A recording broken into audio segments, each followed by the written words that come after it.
Hello mga legit Dower Cats! Isa na naman panibagong updates po sa atin ngayong araw ng Martes kung saan TBJ Defenders nakakatanggap nga ba ng mga pambabanta dahil sa pagdidefense sa TBJ? At ano nga ba ang napapabalita patungkol sa IPO PIL na kanilang statement sa trademark? Ang lahat ng yan. But before that, if you haven't subscribed yet to my YouTube channel, please don't forget to like, share, and subscribe at hit mo na rin ang notification bell for more showbiz updates. Bago nga po tayo magpatuloy, of course, katulad na lagi natin ginagawa sa ating channel, nais ko po munang magpasalamat, i-appreciate muna natin na lahat ng ating mga manonood araw-araw. Salamat po sa inyo pong matindihang pagsubaybay at palagi ang pagdaan po sa ating pong channel. Maraming salamat po at salamat din sa inyong pagtitiwala. Bago tayo magpatuloy, panoorin natin tong short video ni Mr. J. Guevara TV.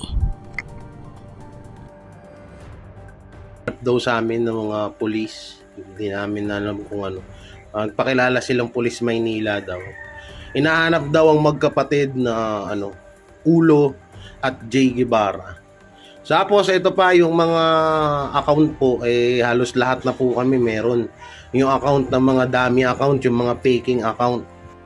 Isa po si Mr. J. Guevara sa mga masasabi nating TBJ defenders, no, na talaga namang dinidepensahan ang karapatan ng TBJ at nagbibigay siya ng kanyang mga opinyon patungkol dito sa issue na ito.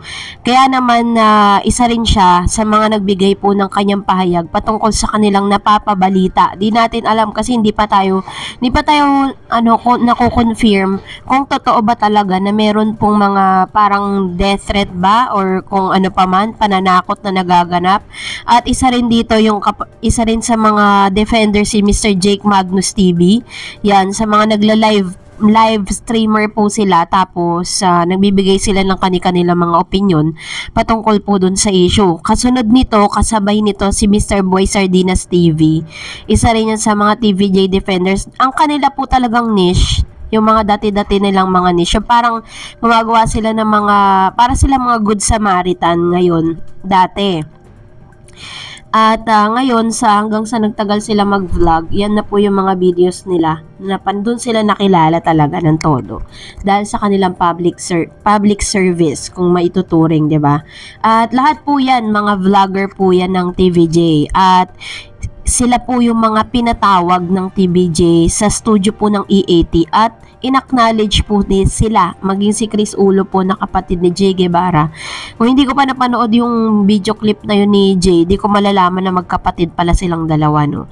So, isa yan sa mga, sila po yung mga TBJ defenders na pinatawag ng TBJ sa EAT live sa TV5, kung saan yun nga, in-acknowledge nga sila ng TBJ at kinausap sila ni Master Henyo Joey De Leon. Nag-live po sila at ikinuwento nila yung naging experience po nila sa pagpasok sa loob ng studio. At kasabay nga nito, pagkatapos po niya, naglabas po ng kanyang short video itong si Mr. J. Guevara TV, na meron daw di umanong mga pulis na naghahanap sa kanila. Pulis Maynila daw ito, na hinahanap daw po si J. Guevara tsaka po itong si Chris Ulo, magkapatid.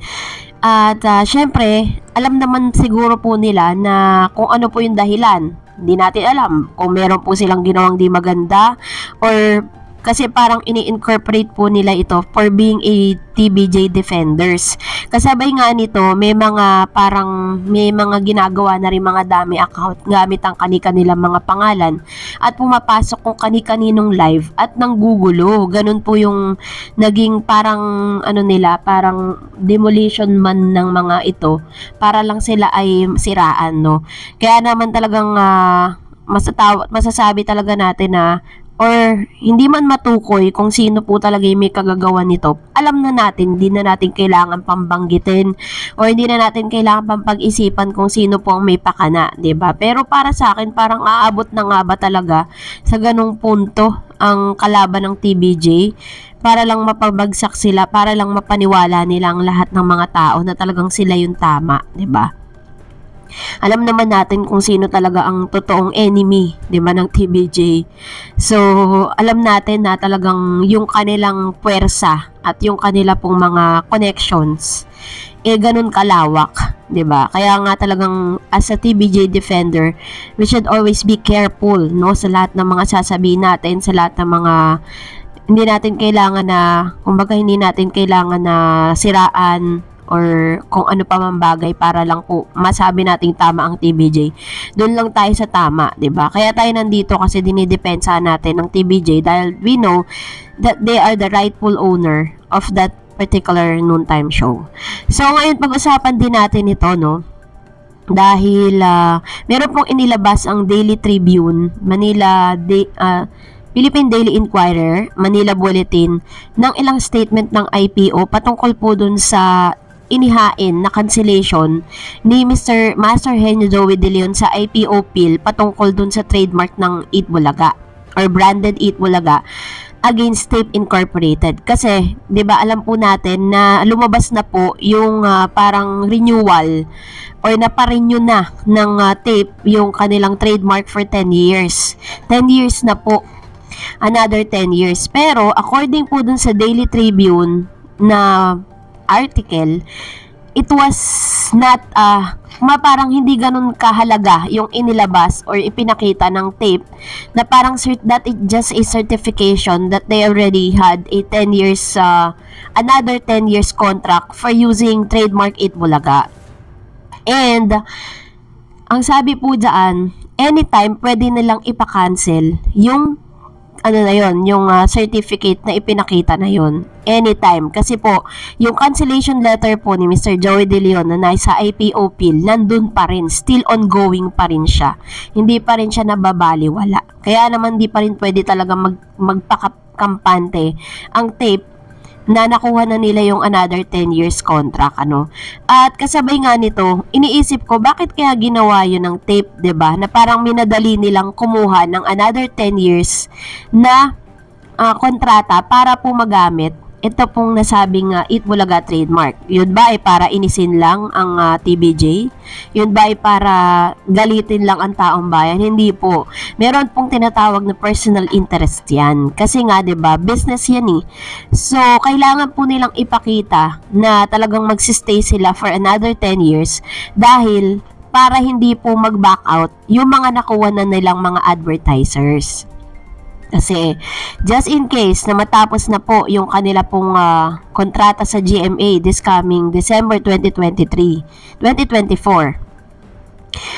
And, tapos kasabay nun, wala pa silang kasiguraduhan kung magtatagal sila, 'di ba? O ang ginawa nila, minadali nilang kumuha ng certification that they already had 10 years another para po umere ang branded na or itong Eat Bulaga na to kasi nga in favor dun sa mga advertisers na nagbayad po sa kanila. Kasi pwede silang mag-advance mag-a-advance sila ng another how many years para po katulad ng ginawa nila bago umalis po ang branded Eat Bulaga, 'di ba? Nag-advance payment yung ibang mga advertisers.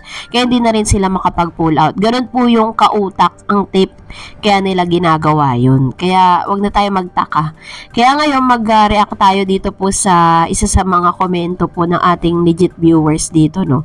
Sabi ni Paul Binuya, si Yorme, sabi niya, naging mayor siya sa Manila lang. Diyan lang ang kanyang teritoryo. Pero di lahat may gusto sa kanya. Hindi solid sa Maynila. Kahit nga nakisabit sa karera para presidente, naging kulela at walang binuga. Ayaw sa kanya ng tao dahil wala siyang karisma. O dito naman sa pinasok niyang karera ng entertainment, lalong naging pangit o sorry na lang sa kanya, nakatunggali niya ang mga veteranong taong kalsada. Sigurado taob sila kahit sino pa ang hirap sa hari ng sugod bahay. Sorry to Isko, Etneb, Paulo Chickboy, Buboy Betong, may ibang racket na lang kayo. Baka sakaling maka-date ng maganda. Ayan. So, ito naman po ang payo po ni Mr. Paul Binuya. No? Totoo po yan kasi parang malakas lang po talaga nun si Yorme sa Maynila. But definitely hindi po sa buong Pilipinas kasi ang pangit lang kasi sa kanya, okay na nga siya as a mayor eh. Bakit bigla agad siyang nag-ambisyong magpresidente? 'Di ba? Di talo agad, dapat nagpatunay muna siya bago siya nagpa-presidente. So but anyways, maraming salamat sa inyong panonood. Don't forget to like and subscribe, and please follow my Facebook page, Dar Eds TV. God bless everyone.